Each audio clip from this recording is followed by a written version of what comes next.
தற்கால சூழலுக்கு ஏற்றவாறு சற்று மிகைப்படுத்தப்பட்டுள்ளது. இக்கதையில் வரும் கதாபாத்திரங்கள்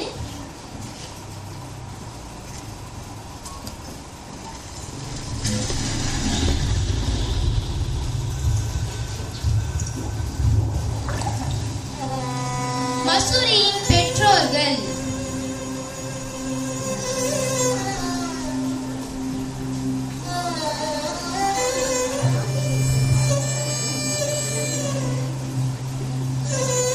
மசூரியின் மாமனார் மாமியார்.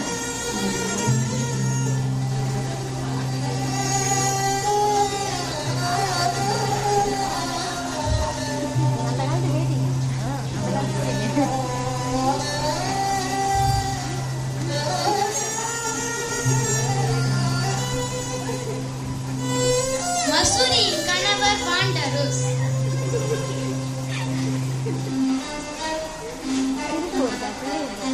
மசூரி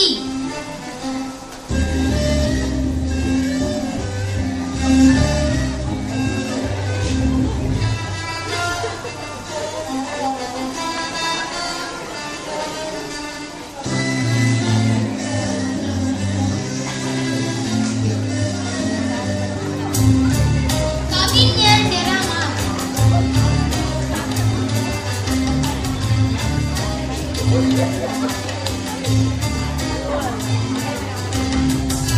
லங்காவி தீவு மக்கள்.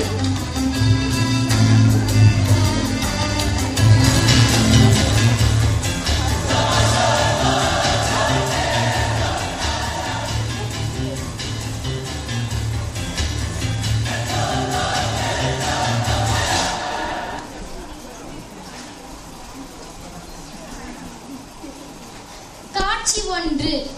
பண்டாக் மாயா மற்றும் சே அலாங் என்ற தம்பதியினர் லங்காவி தீவில் மிகவும் மகிழ்ச்சியாக வாழ்ந்து வந்தனர். கணவன் மனைவி உறவில் எந்த சலனமும் இல்லை. இருப்பினும் குழந்தை பேறு இல்லாமல் மிகவும் மன உளைச்சலுக்கு ஆளாகினர்.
ஒரு நாள் இருவரும் சக நண்பர்களுடன் வயலில் நாற்று நட்டுக் கொண்டிருந்தனர்.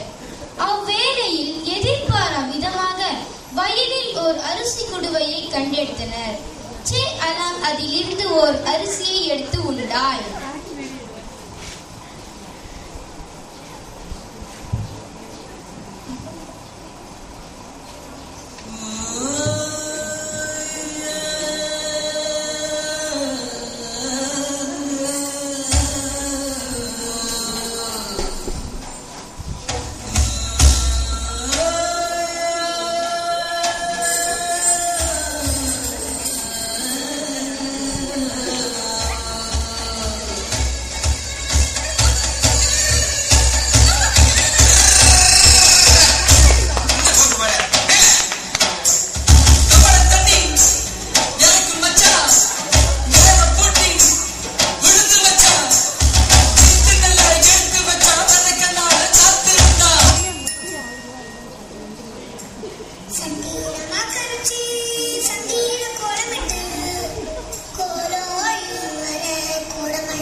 அவள் கர்ப்பமுற்றாள். சீமந்த நாள் அன்று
தம்பதியினருக்கு ஓர் அழகான பெண் குழந்தை பிறந்தது.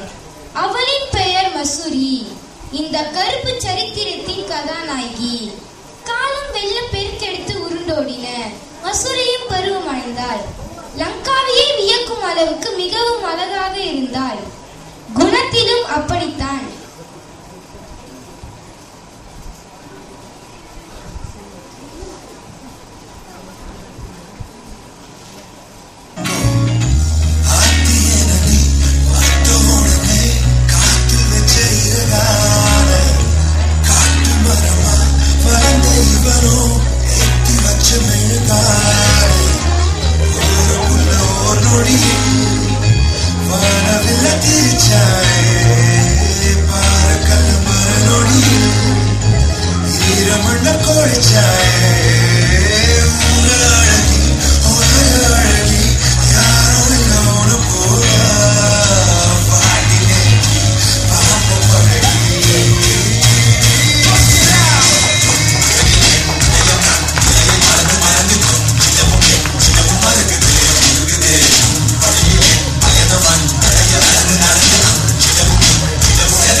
பல ஆண்கள் மசூரியின் அழகில் மயங்கி பெண் கேட்டு வந்தனர். இருப்பினும் தங்களின் கண்ணுக்கு கண்ணாக பெற்றெடுத்த ஒரே மகள் சிறப்பாக வாழ வேண்டும் என்ற நோக்கத்தில் லங்காவி சுல்தானின் பிரதிநிதியின் மகனாக வாண்டரோஸ் அவர்களுக்கு மசூரியை முழு மனதுடன் திருமணம் செய்து வைத்தனர்.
காட்சி 6. திருமணத்திற்கு பிறகு மசூரியும் வாண்டரசும் மகிழ்ச்சியாக வாழ்ந்து வந்தனர். மசூரி கர்ப்பம் அடைந்தார். திடீரென்று ஒரு நாள் லங்காவில் சியாம் போர் வெடித்தது. வாண்டரசை போருக்கு அழைத்துச் செல்ல லங்காவி சுல்தான் உத்தரவிட்டார்.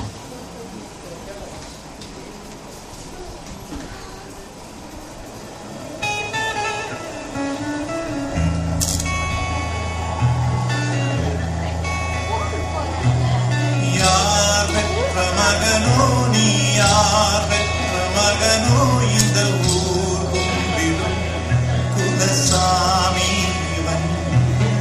ஊர் செய்த தவமோ இந்த ஊர் செய்த தவமோ மண்ணை காப்பாற்றிடும் இவனாதி சிவன். அடிவே தந்த வேர்வைக்கு ஈடில்லை இந்த ஊர் கூட்டும் நேரத்தில் யாரோ யாரோ நீ யாரோ இன்பம் தந்த கண்ணீரோ. யாரோ யாரோ நீ யாரோ இன்பம் தந்த கண்ணீரோ. யார் பெற்ற காட்சி 7. ஊரை கவலையில் ஆழ்ந்து கொண்டிருந்த வேளையில் எங்கிருந்தோ டெராமாக் என்ற கவிஞர் அந்த ஊருக்கு வந்தார். அவரின் கவிதையும் மொழிபற்றும் ஊர் மக்களை சுண்டி இழுக்கச் செய்தது.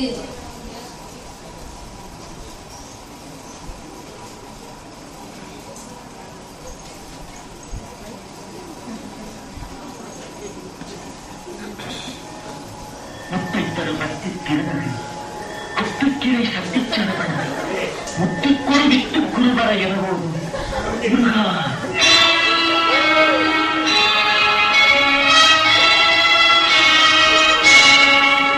முத்தை தருபத்தி திருநகை அத்திக்கிரை சத்திச்சரவன முத்திக்குரு விட்டு குருவர எனவோடும். முத்தை தருபத்தி திருநகை அத்திக்கிரை சத்திச்சரவன முத்திக்குரு விட்டு குருவர எனவோடும். முற்பட்டது கற்பித்திருவரும் 30 வர்க்கத்தவரும் அடிப்பேர். முற்பரமக்கு சுருந்தியும் முற்பட்டது கற்பித்திருவரும் 30 வர்க்கத்தவரும் அடிப்பேர்.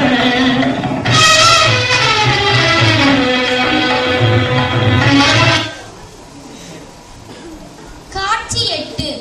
வாழ வழி இல்லாமல் அவ்வூருக்கு வந்த டெராமாக்கிற்கு உணவளித்து தங்க இடமும் கொடுத்தனர் மசூரி குடும்பத்தினர். அவ்வப்போது தன் கவிதையின் திறமையால் அவ்வூர் மக்களை டெராமாக் மகிழ்ச்சியூட்டினார். இந்த மகிழ்ச்சி நீண்ட காலத்திற்கு நீடிக்கவில்லை. மசூரிக்கும் டெராமாக்கிற்கும் உள்ள நட்பு அவ்வூர் மக்களால் தவறாக புரிந்து கொள்ளப்பட்டு மசூரி அவதூறாக பேசினர். மக்களால் பேசப்பட்ட கூற்று மசூரியின் கணவர் குடும்பத்தின் காதுக்கு எட்டியது. பெரும் கோபத்திற்கு ஆளாகிய அரசர்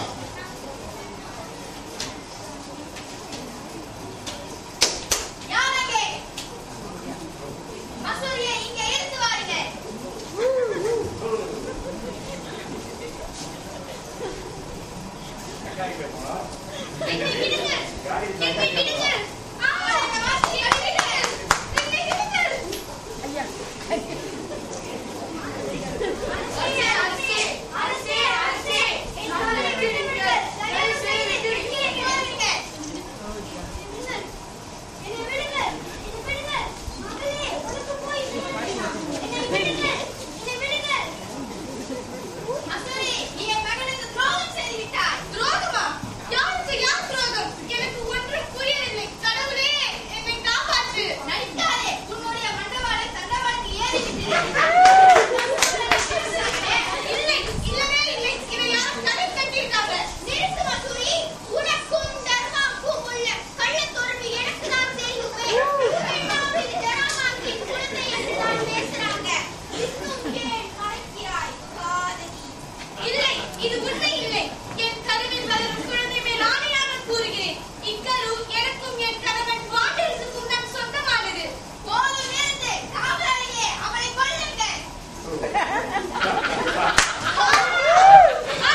மயிலே தேரோடும் வீதியிலே மான் போல வந்தவனே யாரடித்தாரோ யாரடித்தாரோ யாரடித்தாரோ யாரடித்தாரோ யாரடித்தாரோ வளரும் பிறையே தேயாதே இனியும் அழுது தேய்ப்பாதே அழுதா மனசு தாங்காதே அழுதா மனசு தாங்காதே தென்பாண்டி சீமையிலே தேரோடும் தேதியிலே மான் போல வந்தவனே யாரடித்தாரோ யாரடித்தாரோ யாரடித்தாரோ